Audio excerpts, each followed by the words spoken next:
Today we are on our way to Sam Ash here in beautiful Las Vegas. Right now it's raining, oddly enough. To see Zack. He is the instrumental repair person over there. Pretty much the only guy, I believe, that works on any kind of a wind instrument. I think strings too, not sure. He's not the guy I go to for strings. I've never used him. I've had plenty of friends who have. Usually I go to somewhere else in town, especially places that specialize in saxophone. But everyone I've talked to, they're like, "Oh, he's great. He's amazing. He'll do this and that." And he's very heavy on the modification side. And given that I do not have a brand name horn, it's not a Selmer, it's not a Keelworth, it's not a Kahn, Bundy, Buescher, any American brand, any European brand. It is a international woodwind out of China, and I know a lot of people have bad things to say about the Chinese instruments, but this horn, it does everything I need it to do. It's exactly what I need, and when you think about it, still a bass sax. How often am I going to be bringing it out anyway? I'm Zack Flynn. I'm a repair tech here at Sam Ash Music. I specialize in weird old horns and big horns too, like this one. So what I did to stabilize a lot of these on bass saxophones, you get a lot of flex in the keys just because the linkages of the keys are so long that the rods start to flex and everything. And so to stabilize it, a lot of people will add a bunch of, like, they'll either solder on brass in there, which I kind of, for some instances, feel is excessive. So I just use a lot of stable materials like synthetic felts and synthetic corks that are just like a whole lot more firm than what is traditionally on horns, and a lot more stable feeling. So you fill this gap that is under the touch piece, like in there. And before it was, and you can't even show you an example of what it was before, but the key would hit, and then there'd be all this squish from the touch piece having a gap between the body and the touch piece, and just make it have like a really negative feeling when you're playing the horn. So I just kind of did that throughout the horn. Took out a bunch of leaks that were going on this side as well. There's some of those touch pieces, reshaped abyss, so it's actually where abyss should be. Oh, good. Yeah. I didn't notice that before. Awesome. And then your same thing with your pinky spatula. There's a huge gap in there, and it would just bend the whole entire bell keys out of alignment basically every time you'd play it. So yeah, and those are the money notes on one of these. Right. What's the point, you know? Exactly. Why even buy one? Otherwise, I'm wasting X amount of dollars on 4 more notes the Barry doesn't have. Right. And then one thing that's funny was your water key was leaking. So the second hole in the whole instrument was leaking, which is not that cool. Yeah. Okay, so that's taken care of. Yeah. Anything on the palm keys? No. Anything up there really? No, just kind of straighten them out and everything. Okay. They were just kind of out of alignment a little bit, and a lot of leaks going on in them. Some of them were over adjusted so that they were slightly being held open. So.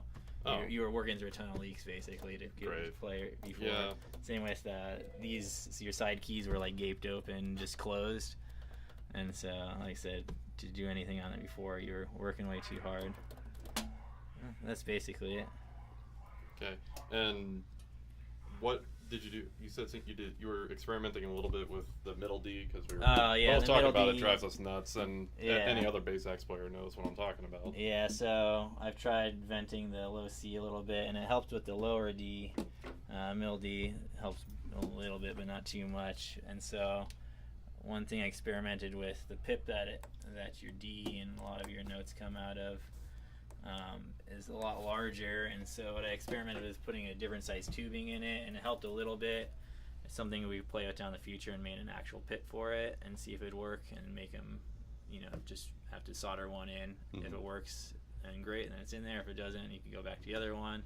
So it's just kind of something you'd have to experiment with later if you wanted to do it. But with the temporary tubing I had in there, I felt like it helped a little bit, but not a significant amount to go through all the work. Okay. So that makes sense. Yeah. anything you want to share with people who get these Get it? Chinese knock? I some people are gonna say Chinese knockoff because it is. Yeah. That's what it is. But when I dropped it off to you, like we were talking about, you and I could go to the same factory. You say, all right, I have 15 grand Right. for a bass sax. Make me a bass sax, and I could walk into the same factory and say, I have half that amount of money. We'll both get a horn from the same people, Right.